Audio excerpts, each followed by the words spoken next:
Welcome everybody.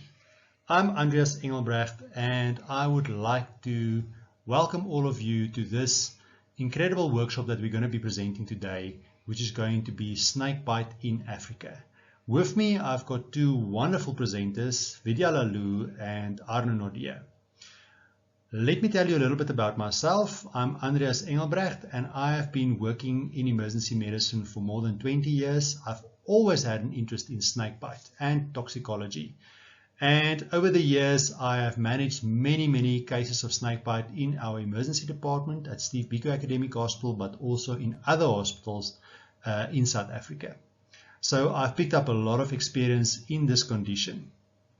I've also developed a serious interest in educating doctors about the management of snakebite because I feel it's one of the most important conditions, and it's really a neglected tropical disease causing enormous amounts of morbidity and mortality all over the world. But before I get into some of the perspectives about snakebite, I'm going to give my co-presenters an opportunity to say a little bit about themselves. Hi, I'm Dr. Vidya Lalloo, and I'm an emergency physician that is working at Steve Biko Academic Hospital in Pretoria. I work with Professor Engelbrecht, who has just introduced himself, and really his interest in snakebite has rubbed off onto me, and together we present with Mr. Arno Naudé, we present courses educating doctors about snakebite as well as other venomous animals and poisonous plants in South Africa. So what we hope today is that we will share this knowledge with you. We've expanded our talk to include the rest of Africa, not just South Africa, and so we hope that you find this extremely useful. Right, my name is Arno Naudé. I run a company called Snakebite Assist, and as the name indicates, it is to assist people regarding snake bites.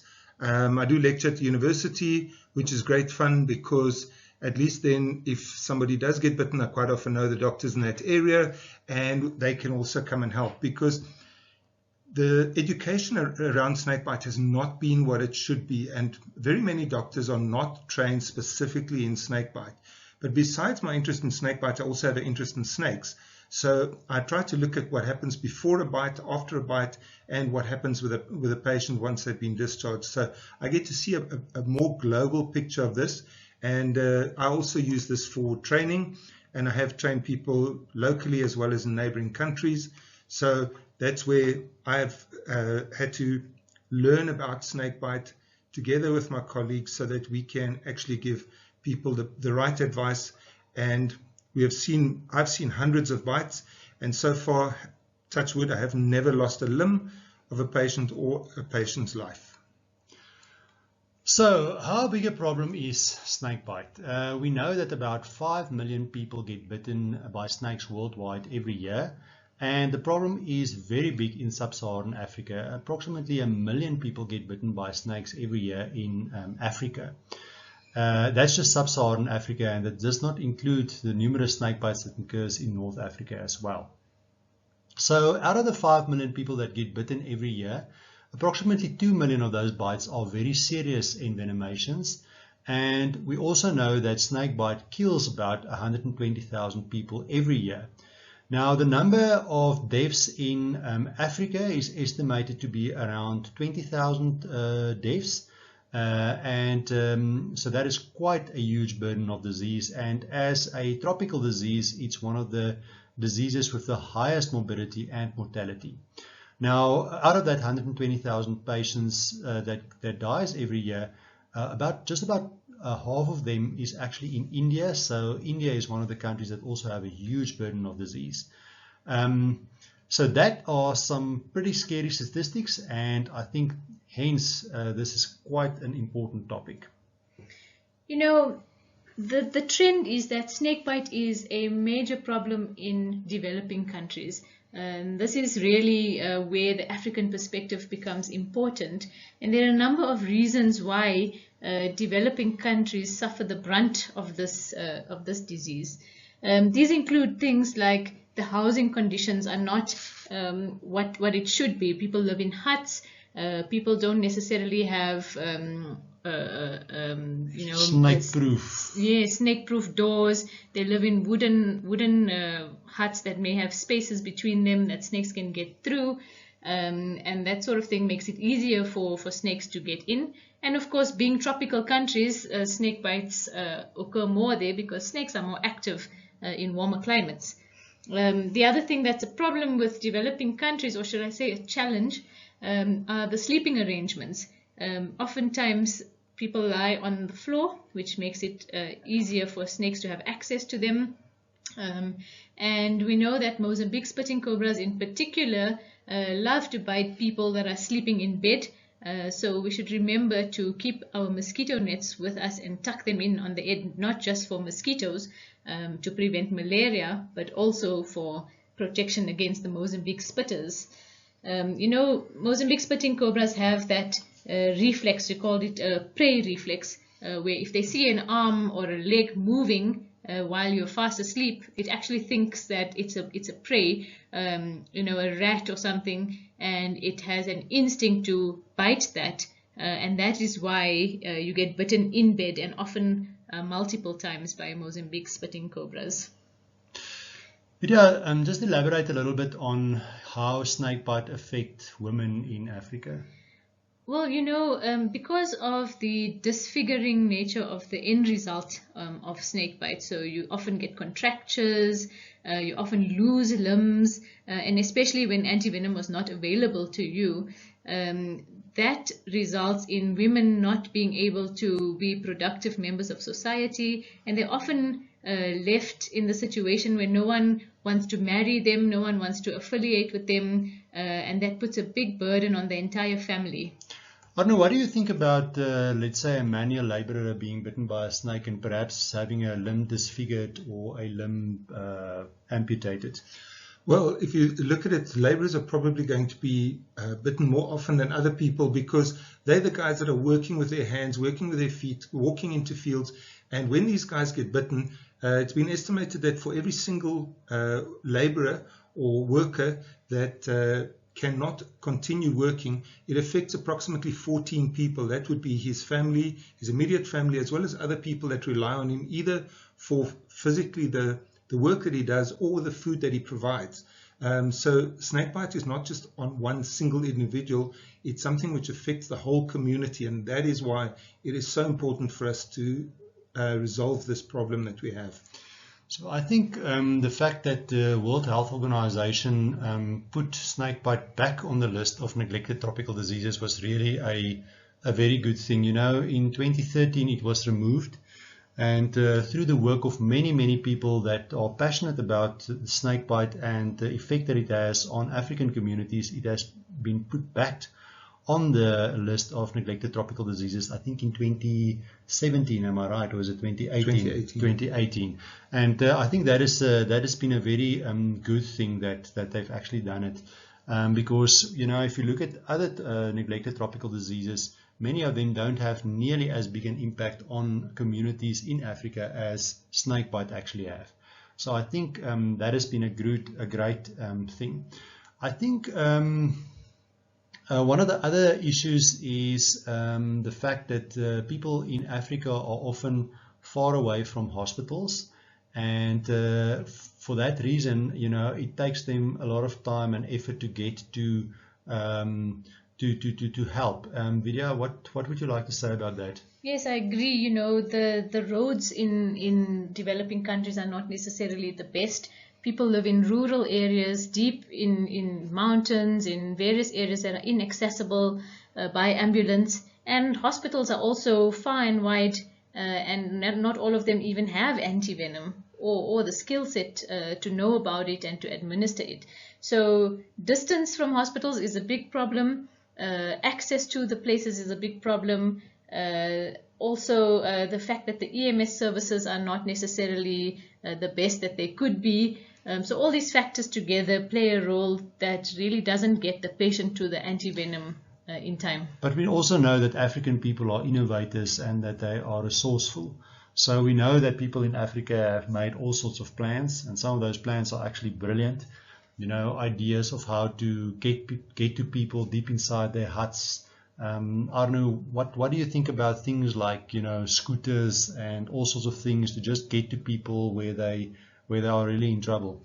Well, the big thing is when we start talking about snakebite is we don't want the patient to walk. We want the patient to relax, preferably in a position where he's lying down, and move them like that, which is not always possible, especially in mountainous areas. So in some countries, they've actually developed a stretcher with a single wheel underneath it. It is extremely mobile, can be moved by one person. They load the patient on there. They can get between trees and over small little gullies. They can get to a better place where there is a road, and quite often they have an ambulance waiting for them there, but it's not an ambulance like what we know.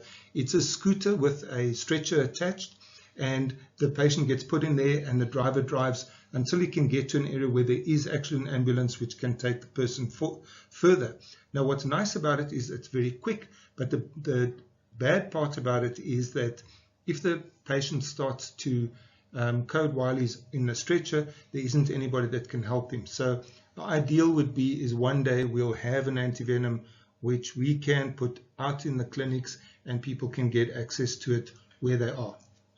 Okay, so I think what we're thinking of here is perhaps a two-tier system where, these small little scooters and all sorts of innovations can maybe get somebody to a more properly equipped ambulance, so that if somebody do deteriorate, then that can still, they can still get help in that more advanced ambulance.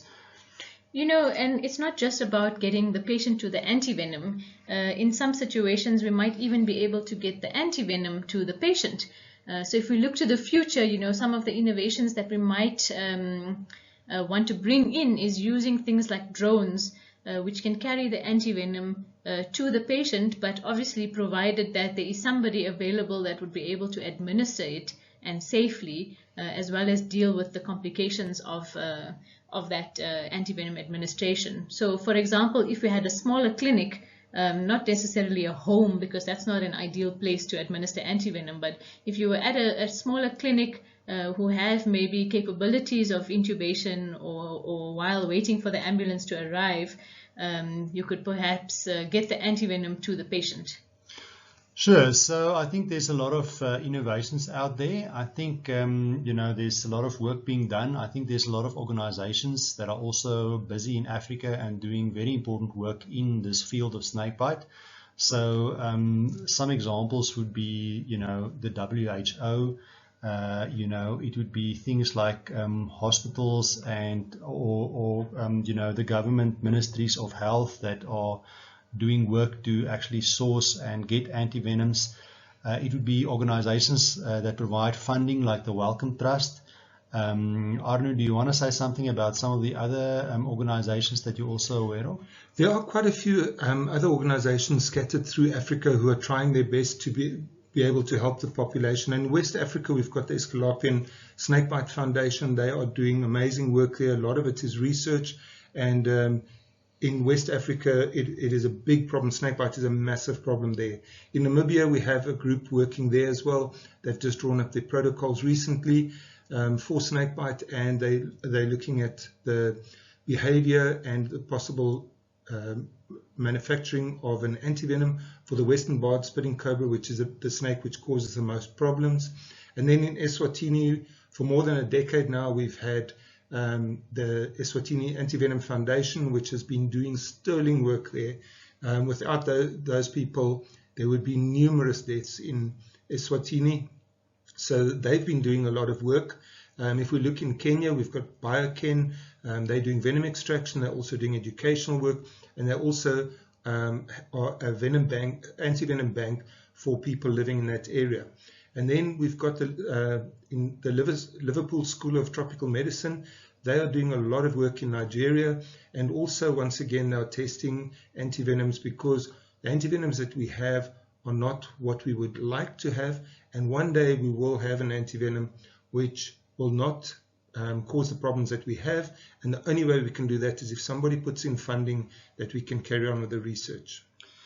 Okay, that has been some of our perspectives on this whole issue of snakebite, and with that we're going to just move on to another issue.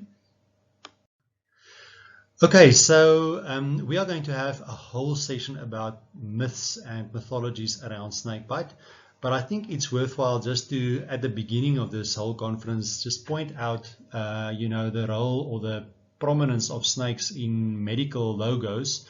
We've got these two beautiful logos that are actually quite common. The first one is the rod of Asclepius. So, Vidya, where does this rod of Asclepius come from? So actually it's a very interesting, Arno spoke about the Asclepian Snakebite Foundation in Western Africa, and you can see that the name comes from the rod of Asclepius. Yeah. So it's quite prominently used, and it comes from Greek mythology. There was a Greek god called Asclepius, and he was the deity associated with healing and medicine, and that's why the symbol of the rod of Asclepius is very prominent. You'll find it on the WHO logo as well. But you'll often find other logos like the one on the bottom right.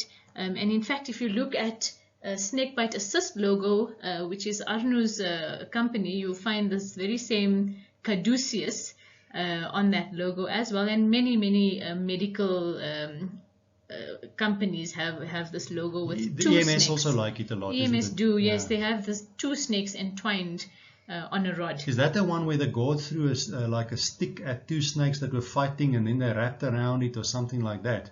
Yes, it probably was. The information I have about it is it's actually from the Roman mythology. Right. And here it actually represents the occupations and the extension trades and undertakings associated with the god Hermes, and in Roman the Mercury, god of Mercury. And so what it's actually associated with is not just the planet Mercury, but also the element Mercury, and it's used actually in astrology, alchemy, and astronomy, more so than actual medicine. So it's interesting how the rod of Asclepius was sort of extended to the caduceus, and how we've now used them interchangeably in our medical world. Okay, and Arno, do you want to say something about what we're going to look at on the next slide? Right, the next slide is going to be a video. It's a very shortened video of a documentary called Minutes to Die. It was produced by the World Health Organization. If you want to Google it, you can watch it. It's about an hour and 20 minutes. But we have just given you a little smattering of what is in the video itself. And this will be an eye-opener to very many people to realize what the problem is regarding snakebite, antivenom, and the treatment thereof in Africa. I really think it's one of the best videos to watch, and I hope everybody will enjoy this little snippet, and I really recommend that all of you go and watch this video, the full-length video. It's really giving the most comprehensive and eye-opening perspective on the problem of snakebite in Africa and in third world countries.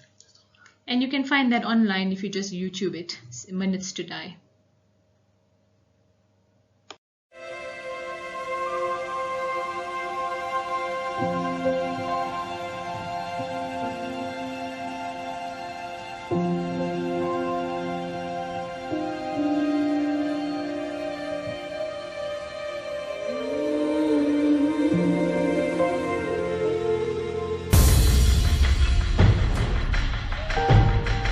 We've seen death,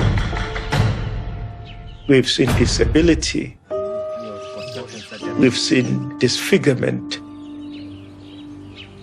we've seen deprivation, we've seen destitution from snakebite. At the moment, as a minister for this county, I am extremely worried. I'm scared. I don't know what will happen. It's a cobra. Okay, so the people raising their hands have been bitten by snake. This is the reason why people get bitten by snakes all the time. Bare feet, bare feet.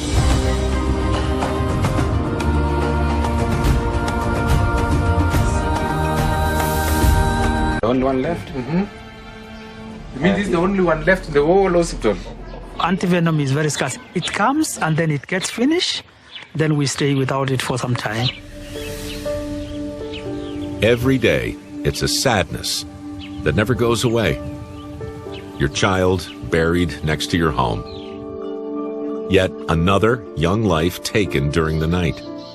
And the sister left behind met her fate from the very same cobra that slithered into their bed. Her hand now severely deformed. She is blind. She cannot walk. She will never marry. An innocent victim without the chance of a productive life. Every day, it's devastation without end. A coconut farmer in southern India who can only watch someone else climbing the trees he once climbed. Already left with nothing but years of debt, Selvarasu and his wife part with what little they have, just so they can pay to keep their children in school.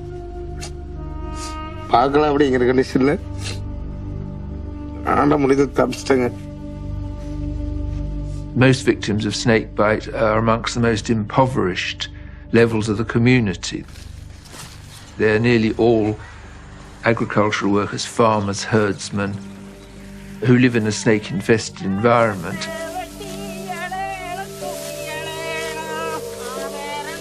And the city dwellers may be genuinely ignorant of the plight of people who live perhaps only a few miles away and who are the food producers for the country. It's a huge cost that you cannot imagine. But then they have to sell and dispose of all the assets that are in the family to ensure that this person is taken care of. Okay, so the people raising their hands have been bitten by snake. All around the world, like at this community gathering in central Kenya, the voiceless cry for help. But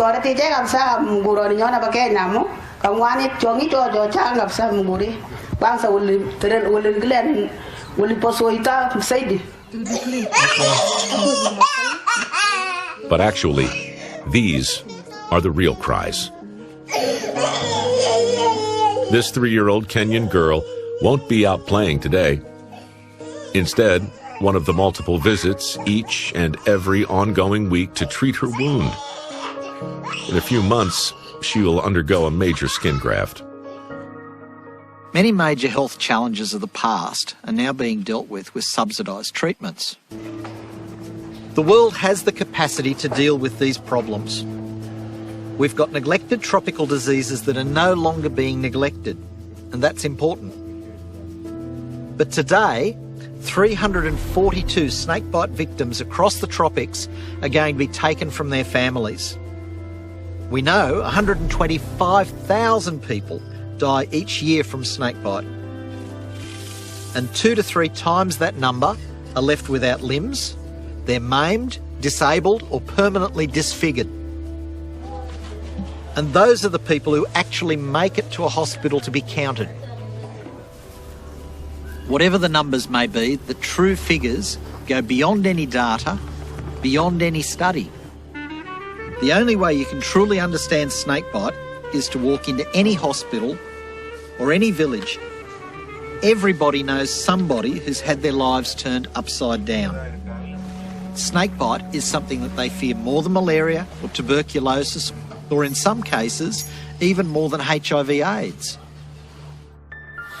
From Vietnam to Pakistan, from the Central African Republic to Latin America, if you color in a world map where reported death tolls and estimates are over 1,000 people per year, it's a map that quickly becomes more colorful. And if you add the countries with 50 or more deaths a year, suddenly the magnitude becomes clear. If we are to save lives or limbs, this is the time for the whole world to wake up to this important problem that has for many years lingered with no interest. Realistically, the best long-term strategy is to prevent snake bites, not have to treat them in the first place. We have scientists, doctors, advocates all around the world who fight for these people on a daily basis. Educating people on the ground to encourage the simple use of footwear, training rural health workers, and even teaching people that visiting a traditional healer is not necessarily of any use.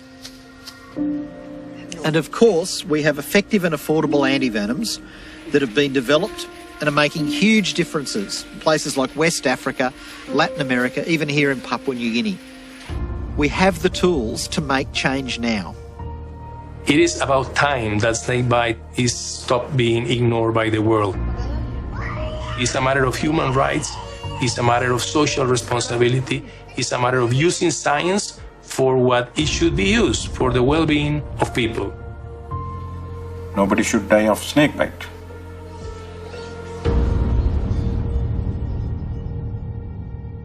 Those who are manufacturing the antivenom are backing off. If we are to save lives, our limbs, this is the time for the whole world to wake up.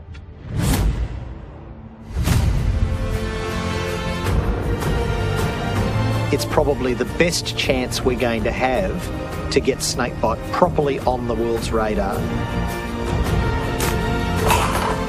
Can you imagine some poor little African child with that happening? The world has the capacity to deal with these problems.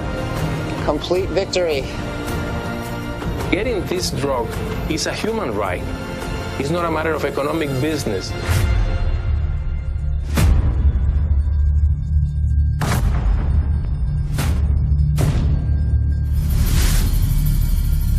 Can you imagine the distress of running from your home, perhaps in the night, with a child on your back, suffering from snakebite, screaming in pain?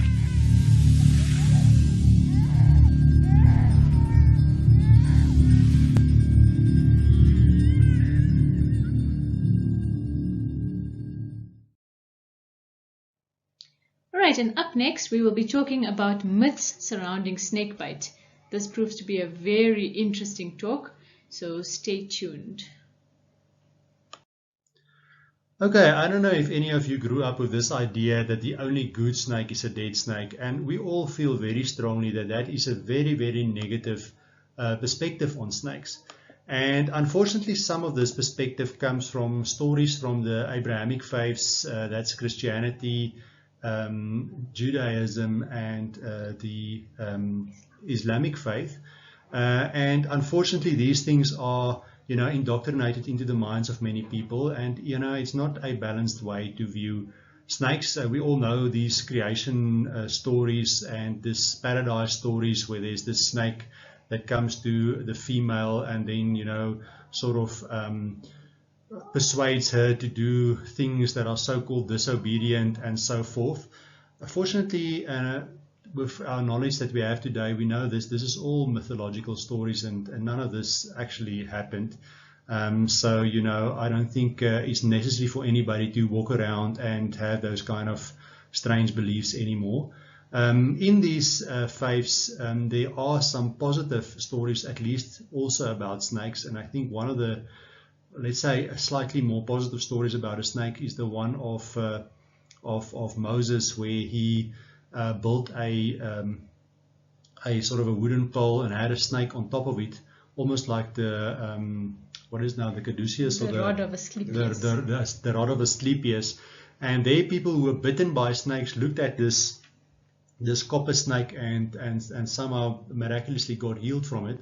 So of course these things are mythological and they're supposed to hold some deeper theological meaning, but they are not real stories, and it's not justified to just want to kill every snake and believe that the only good snake is a dead snake based on these things. These things should be seen as symbolic and not having an actual meaning, or should not be predisposing people to just want snakes dead.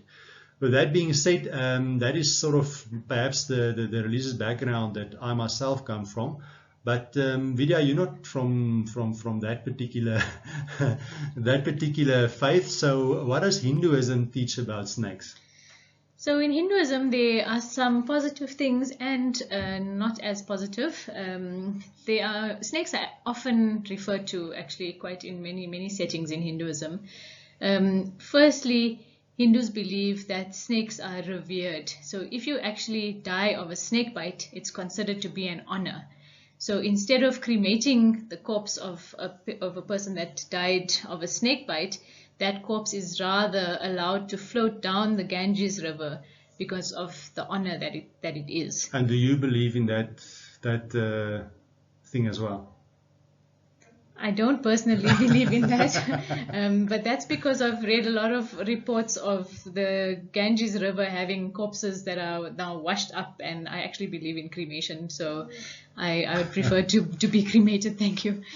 The other time that Hinduism refers to snakes is we talk about Lord Krishna, who defeated a multi-headed hooded snake, the Kali Nag, in the Yamuna River. So that's one instance where the snake was actually defeated. And then on the other hand, Lord Shiva has got a snake around his neck, which symbolizes ahamkara, or the ego, which must be kept in balance or in check. So the symbolism there is that when one pokes a snake, it would instantly recoil and spread its hood to attack you. And similarly, if somebody says something to you that you may not like necessarily, we often let our ego take over and react instinctively like the snake does. But this is the reflex that Shiva is trying to ask us to control, and let your ego rather be controlled and measured. Very interesting. The other thing that you need to bear in mind is the word that they use, naga, was eventually changed into the scientific name for cobras, which is naja, and that was related back to the original Hindu god. Something else people also think about is a revenge bite. So they'll often say, yes, you killed a snake, its mate is going to come and attack you and kill you. And this is not true by any stretch of the imagination. Snakes are not monogamous. They don't have those sort of feelings. And if you kill the snake, the partner or the last snake that they mated with wouldn't really care where you are. What happens is, in some cases, a female is ovulating, and she gives off a very potent scent, which is used to lure male snakes. So somebody kills a snake and drags it from where they killed it all the way to come and brag with it, and they leave a scent trail. So the males follow the scent trail, and that is how they end up there. The next person steps on it, gets bitten, and they go, yes, the mate came to kill that. In one instance in Australia, they found a dead diamond python, and they dragged it to near their tent, hung it over a pole, and the next day they got there and there were 8 little males hanging around this female because they felt that, well, if she's ovulating, it's time to breed, and they were all interested in mating with her. So the revenge bite is a complete fallacy, and it does not have any scientific basis. But it does have some interesting sort of, in a way, like an explanation, isn't it? There is a bit of an explanation. It doesn't happen often. If people contact me regularly and they keep bragging about the snakes that they kill, I often say to them that there is going to be a revenge bite, and to avoid that, preferably to burn their house down. I know it's wrong, but I did it in 2 occasions and the people actually moved. They didn't burn the house down. But yeah, some people will go out of their way to kill snakes. They end up getting bitten, and then it becomes our problem. Yeah. So let's talk a little bit about the importance of snakes. So let's just think about a snake a little bit. A very fascinating body shape, isn't it? It's got this long, slim body, and it's got no legs. And then it's got this potent venom. What an interesting anatomical nature of that animal. So, there's also this whole concept of the arms race between snakes and vermin, or like I don't know if vermin is the right word. Small mammals would probably be also a good way to put it. We know that mongooses and things like that are quite resistant to snake venom, and it's this like whole idea of, as the snake get more venomous, the small animals get more resistant to them, and sort of there's this bit of an arms race, and that's maybe something that's got something to do with the potency of snake venom. But all that being said, I think snakes play a very important ecological role, and I think it's quite possible for things like rats and mice to completely overpopulate an area if there's no natural predators against them, and in that way a snake play an important role.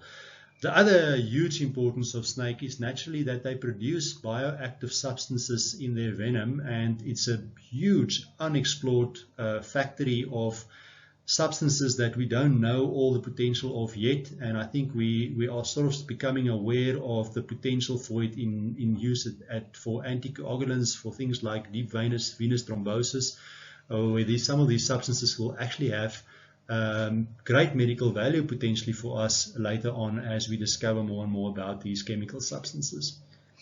Another thing you must bear in mind is that almost each region has snakes which are modified for that specific area. In some cases, however, snakes get translocated to areas where they are not supposed to be. For example, the Burmese python going into the Everglades of Florida, having no predators and becoming the apex predator, which is they're classified as invasive species, and there is a program to eliminate them. Another big problem that we have was during the Second World War. The Americans moved all their tanks and jeeps to an island called Guam, but unfortunately they moved them from other islands where there were snakes called brown tree snakes, and these snakes have overrun Guam, and they will eat almost anything that fits in their mouths. They also cause a lot of problems with the electrical system because they climb up the poles, they short out the electricity. So there are some cases where snakes should not be moved from one place to another, but in other cases, if we just leave them exactly where they are, that is what we need them to do. And the number of medicines that have already been made with snake venom list everything from blood pressure medicine all the way through to breast cancer medicines, and there is so much research being done on the various snakes and the various venoms. We probably have lost some snakes which had more potential, and we just never got a chance to test it.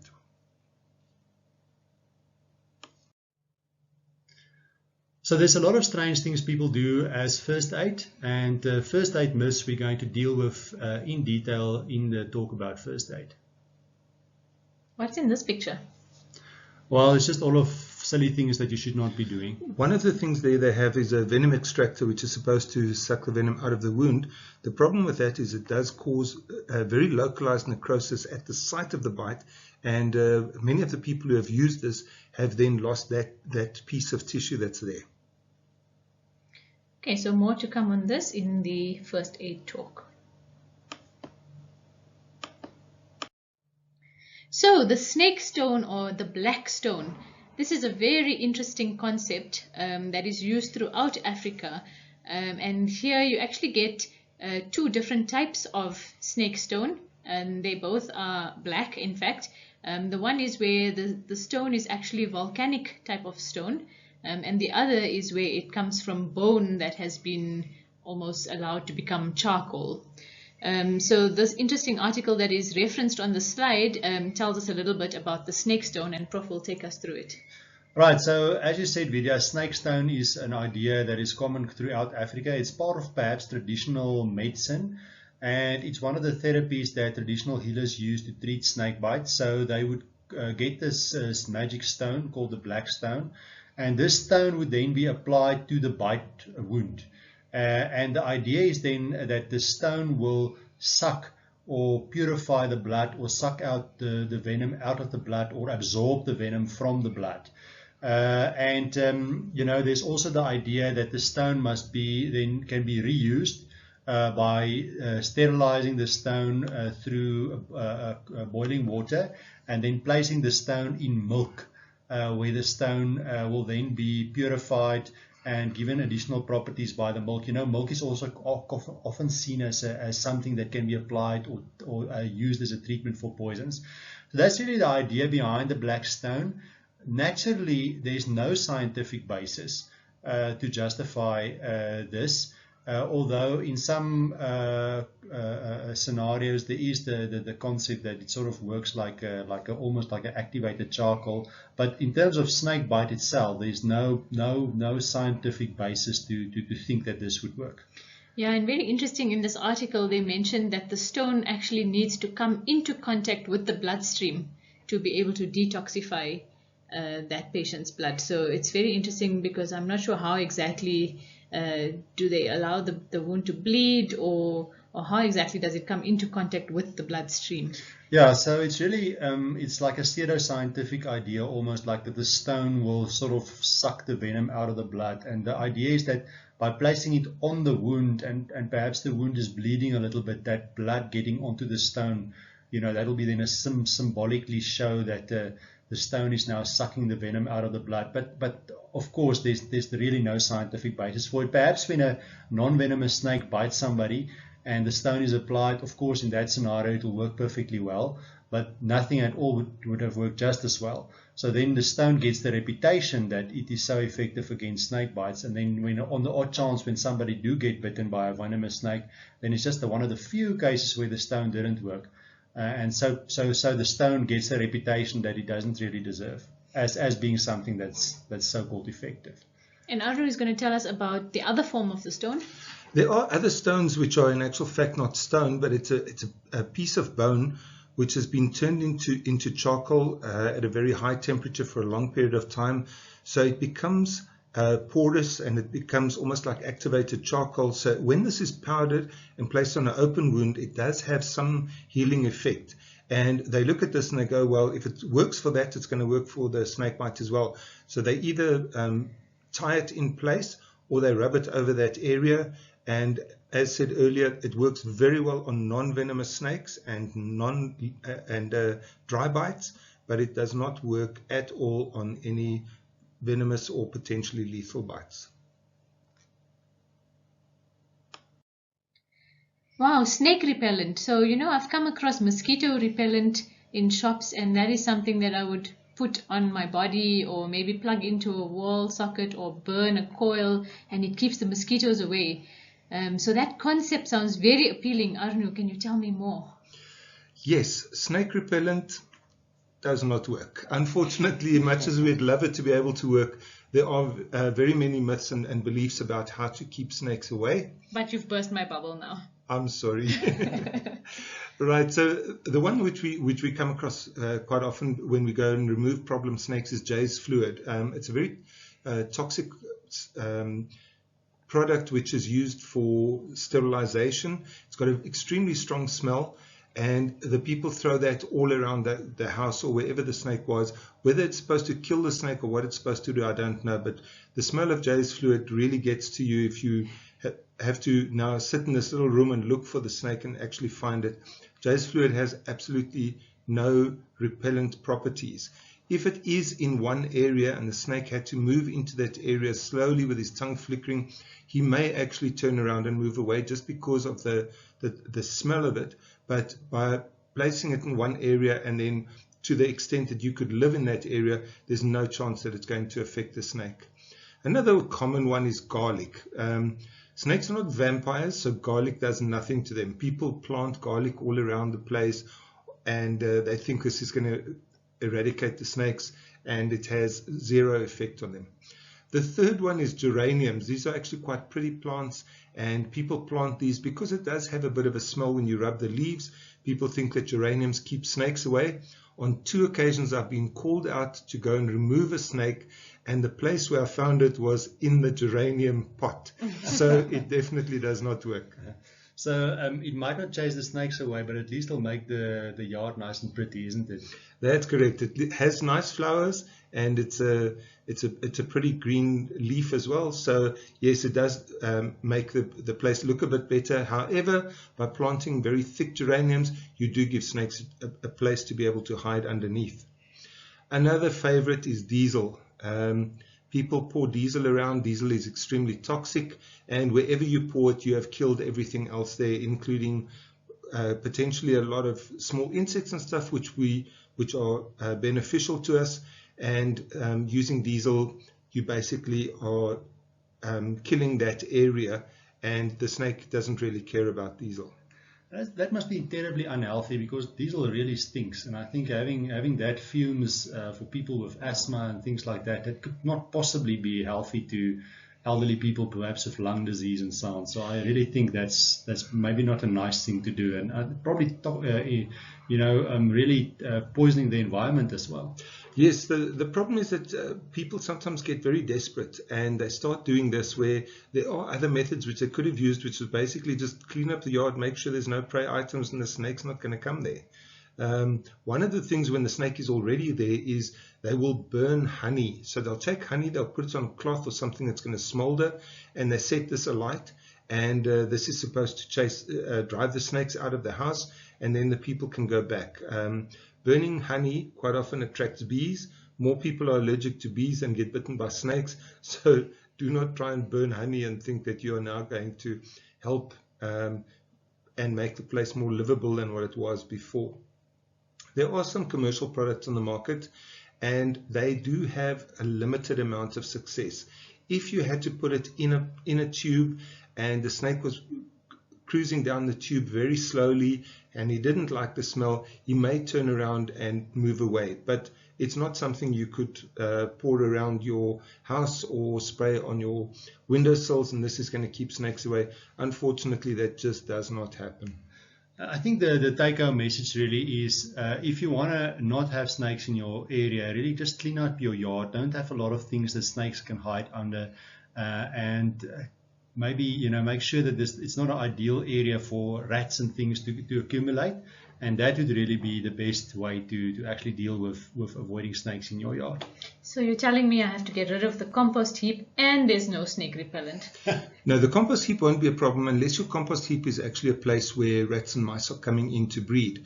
Compost heaps are usually very hot, and as a result of that, the mice will not survive there, so they don't actually stay there. So compost heap, especially far from the house, is really not a problem. And keeping the yard clean also entails anything that was lying on the ground should be put on shelves. So build little trellises and put all your pots on there, and if you've got bricks there, don't let them lie on the ground. Pick them up, put them off the ground, because as the snake moves, they move at ground level, and because they're moving at ground level, there's nothing for them to hide under. They're not going to stay there, they're going to move on. So what you're really telling me is that that thing there next to my house, there where all the the spare tires are lying, and the rubbish material and building material and extra tiles and things, that one I must clean up a little bit. That must get cleaned up more, especially the tires. I have pulled puffaders out of the inside of old tires, as well as on 2 occasions black mambas. So no, any tires that you have, if you can, hang them up against the wall, hang them up off the ground, or even better, recycle them. Right, we're going to look at traditional medicine, and we need an expert in this, and Vidya is the expert in traditional medicine. So Vidya, help us out here. Okay, so look, to understand traditional medicine, there's a whole belief system that I'm going to contrast with that of ours in the Western sort of society. And traditional healers are found all over Africa, so it applies to a lot of perhaps a lot of the audience have either encountered them or come into contact with them in some way or the other. So in Western medicine, how we believe that you get an illness from COVID-19 is caused by SARS-CoV-2 virus. It's a very specific cause for a specific condition. Or high cholesterol is what ended up in your heart attack. Those kind of things are quite concrete cause and effect that we have in Western medicine. Whereas to contrast, the traditional medicine, and specifically African traditional medicine, the belief system there is that there are a lot of other factors at play which result in disease or injury or, in fact, snakebite. And so examples of those causes of such illnesses are things like breaking a taboo, or doing something that is not seen as proper in the eyes of the seniors. For example, sleeping with the neighbor, or breaking a clay pot, or it's not necessarily always something that you did. It can also be someone else that bewitches you. That can result in the disease or the snakebite. And so that is the cause, and then what you have to do is to be able to find out what happened or what you need to correct to correct the illness. You need to consult with a traditional healer. And a traditional healer is a person who's got access to the ancestors, who will then have access to Modimo, or God, who's got the actual answers. And so obviously, you and I, the common village people, we're not having direct access to God, and so we have to go via the traditional healers who can consult via the ancestors. And so once that is done, the traditional healer will consult with the ancestors. They will throw something called inhlolo, which is sort of a combination of stones and bones and dice and dominoes, shells, all sorts of things. And the way that it lies or it lands can be interpreted by the traditional healer and tell you about what was wrong and what the treatment is as well. Yeah, just explain to us, how do the traditional healer actually get access to the ancestors? What do they do to sort of find those ancestors or speak to those ancestors? Or yeah, it's not sort of an on and off switch that they can just communicate directly like that. They do need to sort of go into a trance. So, for example, you'll have a traditional healer in their indomba, which is the room that they call, or at least that's what it's called in South Africa, the room where they consult, and then they would do certain things to allow themselves to get into a trance, sort of lighting incense, and that incense then, it's called impepo, and it smokes a lot, and that triggers them to go into the trance. And then the ancestor actually speaks through them. So the traditional healer's body, even the morphology, the shape of the body changes to that of the ancestor. So for example, if the ancestor was a male and the traditional healer is a female, then the voice becomes deep. Perhaps they start walking with a limp or whatever it is that the ancestor had, the characteristics of the ancestor, and then they start talking, and now when they talk, it's the ancestor talking through the traditional healer. How would you connect somebody being bitten by a snake with the traditional concept, or the traditional healer concept of disease and injury? So often this is where the concept of bewitching comes in. So if the patient did something that is considered a taboo, for example, being promiscuous or cheating on the husband, or not doing a tradition that was supposed to be done, or insulting an elder even. Correct. Yeah. Any is a wide range of taboos that could be done, and that could result in the person being bitten, or even a close family member. I know there was one case where the patient was bitten by a Mozambique spitting cobra, but it was a small child, probably about between 2 and 3 years old, little toddler, and he took a long time to get to hospital. He only arrived here almost 24 hours post-bite.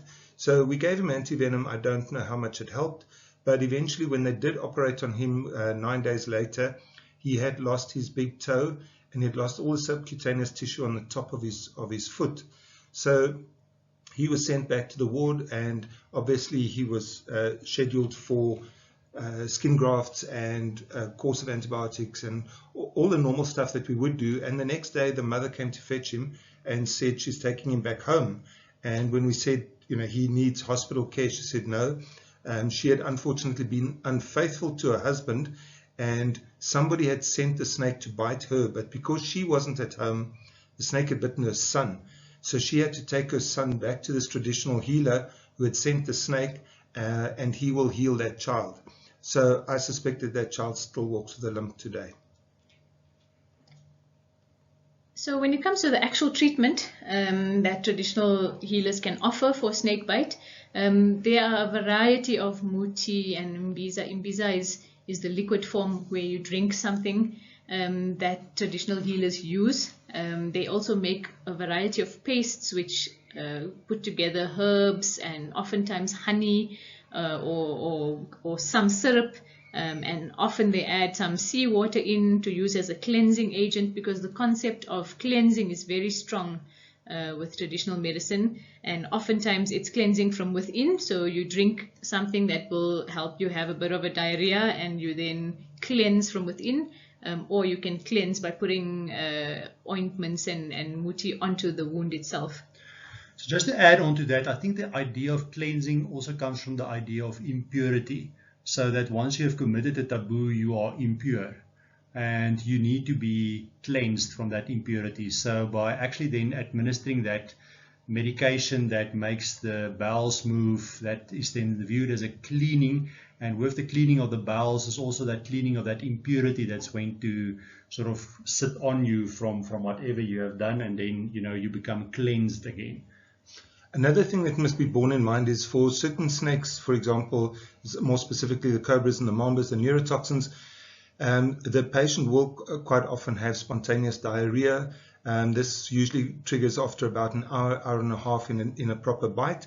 In the event of vomiting, this can come, especially during shock, it will come within the first few minutes, but then it will kick in again about half an hour later, so there will be vomiting. And all of this, when people see this, they will go, look, the patient is trying to cleanse himself, the body is self-cleansing, and they then believe that if he had been treated by a traditional healer, this would have happened, so he's already on the path.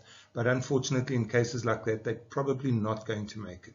In fact, the mamba bite that we had yesterday, the patient also had a loss of the rectal tone and a bit of diarrhea just before the antivenom was administered. So interesting. He was actually vomiting when he was in the ambulance. As well. And when the first time that he vomited, we realized that we need to get him here a lot quicker than what we thought, because it is one of the symptoms that you can pick up. And if you have that, then it is something to be worried about. So let's wrap this up a little bit, Vidya. What would you say? How can we deal with traditional healers? And let me just say one or two things more before we talk about that. The one thing that I do know traditional healers do apply is things like tourniquets. They sometimes apply tennis balls to suck venom out.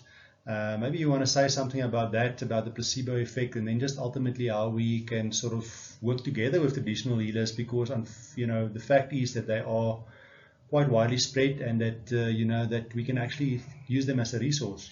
That's right. So I think Arno is going to mention it in the anti-venom talk that's still coming, but the vast majority of bites are actually not serious envenomations, and so for those the traditional medicine is actually useful for the placebo effect, and it helps with the psychological, calming the patient down and allowing them to relax and move on from this incident. Of course, those that need antivenom, the ideal situation would be collaboration with the traditional healers, so that we can teach them to identify the symptoms of bites that actually need to get antivenom. So sort of teaching them the syndromic management, or putting them in contact with herpetologists who can identify the snakes, that they can always double check if it's not one of the snakes that require antivenom before they proceed with their traditional medicine. So because traditional healers are so widespread throughout Africa, so much more so than hospitals and doctors and places where there is antivenom, a collaboration with them would actually be the ideal situation. I think a part of the collaboration would also be to teach them to avoid harmful practices, specifically applying things like wire tourniquets and so forth to wounds. So if one can actually persuade them about the harm of those kind of practices, that would also be a great form of collaboration. Yes, it would indeed. So, Prof, I've been known to do a lot of silly things, and I'm not going to go give you any examples right now, but, there are some silly things that people do with regard to snake bites specifically. Do you want to take us through some of them? Don't you want to tell us just one of those silly things you've done? Well, the most recent one was deleting one of these talks by mistake, having us repeat the entire thing. Really silly one that you did. Okay. People do really silly things, right? So the first one we're going to talk about here is this idea of a second bite. So can you imagine being bitten by a snake and then thinking that, let's say you're bitten on the right hand, okay, let me have the snake bite me on the left hand then, and then it's going to suck out the venom that it's introduced into the right hand. That would be really silly, right? That is absolutely silly. Sure, but there's actually people that believe that. Just for any of you who thought that that would be a good idea, no, it's a stupid idea. It's silly. Instead of halving the bite, what you're doing is you're doubling the bite. And even in recent times, up to a few years ago, I know of 2 cases where people actually did that, and they were very proud about it right up until they died. But then another thing that people do is they think they must burn the snake. Why they must burn the snake makes absolutely no sense to anybody.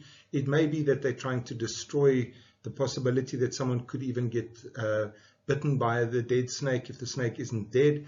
But in one case in Zimbabwe last year, an elderly guy got bitten by a snake, and they wanted to take him to hospital, and he said no, he's going to wait there until they finished burning the snake. And when the snake had finished burning, he had passed away. So it is not a good idea to burn the snake. If you do have the snake, it would actually be more valuable to bring it with, so that we can help you and possibly identify it as being non-venomous, in which case, if you had burnt it, we wouldn't know what had bitten you. So the idea with burning the snake is that actually burning it is the treatment. Yes, they believe that's the treatment. That's now going to suddenly solve your problem, and you're going to walk away from the fire and you're going to be great. And as we know, it has no effect whatsoever. Okay, at least I'm not that silly. Vidya, I want to know if one of the silly things you do is to dance with a snake. No, although I have seen a video of a lady, was it Indonesia? That's right. There was a lady in Indonesia who danced with the snake. In fact, it was a cobra, a king cobra, and got bitten during the early stages of the dance, and decided to continue dancing, carried on, and the next moment she dropped dead. That's commitment to the show must go on, isn't it? Yeah, it's taking it to another level. What usually happens in cases like that is that these snakes have been pinned down, they open the mouth, they break off the venom, the fangs themselves, and they then believe that the snake is not venomous. So they can use it, nobody notices it, but you must also remember there are other teeth in the mouth, and the snake can still squeeze venom into that area. So somebody gets bitten, the snake gets a chance to chew a bit, the venom dribbles into a wound, and especially with something like a king cobra, there would be a large amount. It does get absorbed, and they think they're working with a snake which looks dangerous but is harmless, and as a result they carry on, and then they get tired. They're not sure why they're getting tired, they think it's just a dance, and by that stage it's spread through their body so fast, death is actually very rapidly after that. I think some of the people that work with the playing of the flute and letting the cobra then dance in front of it, there's a similar, kind of situation there where they also try to remove the venomous fangs at sometimes. They have 2 methods. One is to get the snake to bite something and rip the teeth out, hoping that they'll remove the fangs. And another one is where they'll actually sew the mouth closed. Now, it's not only being done in places like the Middle East and across into Pakistan and those areas, but it's even done in America with the rattlesnake roundups. They'll pin down this rattlesnake and tie his mouth closed so he can't bite anyone. And this poor animal is tortured until eventually they chop his head off, and the skin is used for making some little trinket. Vidya, I think in India they've outlawed snake dancing. Yes, they have. And those people playing flutes with snakes as well. Yeah. Alright, so on this slide we're going to talk about the snakebite kit, also known as Pandora's box. Interesting. I wonder what problems lie within. You know Pandora's box. Yeah, I do. So I see in this little box there is anti-snakebite serum, and this is meant to be administered intramuscularly into the glutes of the patient on the field. So I've got a lot of concerns with this because giving anti-venom at any place that does not have facilities for ventilating a patient or dealing with allergic reactions just sounds like a really terrible idea. Well, if you think about it, that polyvalent antivenom have got about 25% anaphylaxis and another 20% serious allergic reactions. You're really looking for trouble to give it in a place where you can't properly treat the person under well-controlled conditions. Yes, it's true. And I see there's a lot of other things in this box. I don't know what else is in here. Okay, before we get to the other things, another thing that people must also bear in mind is that this antivenom is actually quite thick, so it gets absorbed very slowly, and an injection like that would take about 4 hours to be properly absorbed, and during that time you could probably be at a hospital. So it is really, really a bad idea. The other bad idea about it is that there's no cold chain. Remember, this is going to be walking around with you in the bush. It's going to get hot. It's going to denature, and there's a potential to kill you. It's also, there's 2 vials, one at the bottom, one at the top, and injecting 20 milliliters into gluteus is not going to be fun. They also have other wicked little things in there, including a tourniquet, which is not very wide, but it is a tourniquet, and unfortunately they don't tell you when to use it. There's a suction device, there's little blades, as well as a syringe and needles. So these were sold at one time. This one is probably from about the 1950s, 1960s, was sold at Fitzsimmons Snake Park, but these kits have no value, and there are unfortunately still people who grew up seeing these kits and thinking that this is a good idea to take to the field, and it is a really, really bad idea. These are not good ideas. So what would we actually need if we were to take something with us hiking? Well, firstly, you need to take all the steps that you do for prevention of a bite. That's the most important. So that would be the boots and the long pants, and remembering your mosquito net to be tucked into your little camping bed.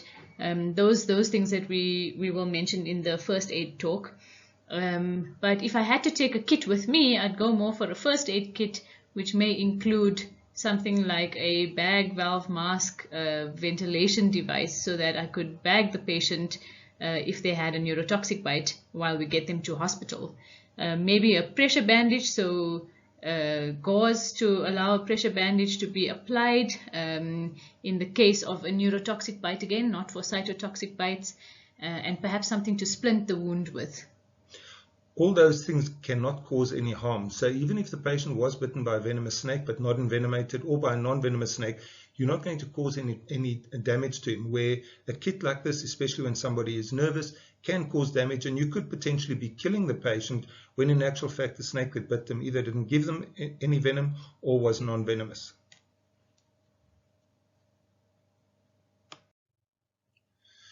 Here we're going to discuss the pediatric dose of antivenom, and it is one of those things which crops up every now and again, that people are given a pediatric dose of antivenom, and it's actually not the right thing to do.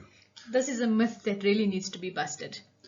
Okay, so the concept here is that there is no pediatric dose to antivenom, and let me repeat it a second time. There is no pediatric dose of antivenom. We are giving a full dose to neutralize the venom that the snake have injected. In fact, in a child, it's been shown repeatedly on all of our observational studies that children are more severely affected than adults, because the relative amount of body tissue compared to the amount of venom injected is disproportionate in children. In other words, they receive more venom per body weight. And for that reason, they need a full dose of antivenom. They need a full dose of antivenom. Let me say it again. So we basically are going to look at the kind of snake that bit the person. And as we discussed earlier, the minimum dose that we'll ever consider giving is 4 vials of antivenom. And generally we give, that's polyvalent antivenom, and that would be the SAVP antivenom. But the principle is we use the full dose of antivenom, and we never use a pediatric dose. Now, one thing that comes in here is, can we fluid overload somebody by antivenom? And that's something that crops up every now and then, where some people feel that they are scared of actually giving an excessive amount of fluid. But really, I mean, when we look at the amounts that we give here, it's very unlikely that we're going to be able to fluid overload somebody with antivenom. So I don't think that is really a legitimate concern. And if we did, it would almost be justified to rather, if you weigh the risk versus the benefit of getting that full dose of antivenom and then perhaps giving a little bit of Lasix afterwards is far, far greater than actually the risk. True, and it would be really in the odd occasion where it's a very small, like infant, almost neonate, and how often does that happen? I mean, it's extremely low likelihood that something like that would happen. So most children would comfortably be able to tolerate the amount of fluid that we give to administer antivenom. Something that must be borne in mind is snakes do not give a pediatric dose of venom. So why give a pediatric dose of antivenom?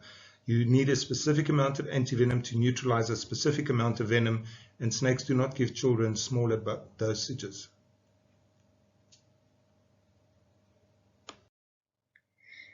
So the tourniquet, this is another myth that really needs some clarification. When to use a tourniquet, when not to use a tourniquet, when is it dangerous? Prof, maybe you can enlighten us. Okay, I think the short and the long of it is firstly that the tourniquet should never be used routinely. And we are going to discuss it elsewhere as well, but really a tourniquet is not to be used routinely, and there's a lot of potential for harm. Now, if you look at that picture at the bottom of the slide, you'll see that is just an example of what happens when a tourniquet is applied. This woman was bitten by either a puff adder or a gaboon adder in Kenya, and she went to a traditional healer, and a wire tourniquet was applied. You can see that she's got a necrotic arm and that there is sparing of the upper arm on a demarcation where the tourniquet was applied, and that is really the problem with tourniquets. It causes compartment syndrome, causes extensive tissue damage, so it's never to be used routinely. There may be a place, and it's a controversial discussion with some people supporting it and some people vehemently opposing it, for the application of a tourniquet in confirmed neurotoxic bites where the victim is very far away from help. There's a whole debate about it. The picture on top is one that I took in our hostel. This is just a typical example of where people often apply tourniquet as a first aid measure, and it is actually not a recommended first aid measure. If somebody do want to do something, we have got a concept of a pressure bandage, and which can generally do less harm, but even the pressure bandage is not really recommended, especially by the American snakebite experts for cytotoxic bites. It is very effective for neurotoxic bites. So let me say, maybe very effective is putting it too strongly. It's more logical for a neurotoxic bite. In Australia, they don't have any vipers or any of the adders. They just have their leopards or fixed front-fanged snakes. And as a result, their first aid in Australia is standard, put on a pressure bandage, and it works very well for them. They don't have the risk of all the damages that you could have if you misidentify the snake and end up using that on, even if you saw it was a cobra. We have spitting cobras which have cytotoxic venoms. In Australia, you don't have snakes with any of those. So there, yes, you could put on a pressure bandage, but in Africa, it's debatable whether it's worthwhile. So I'm going to repeat that. Using a tourniquet is not routine, but if somebody came to you in hospital with a tourniquet on, you need to be very careful as to how you would be removing that tourniquet, because once you remove it, you get a venom rush, and if it was a neurotoxic snake bite, the patient would then rapidly deteriorate and go into perhaps respiratory arrest. And so we're going to go in, when we talk in our management talk, we're going to go into detail as to how to safely remove a tourniquet that has been applied. Yeah, and specifically to prevent a venom and metabolic toxin rush suddenly making your patient deteriorate when you just rip a tourniquet off without taking proper precautions.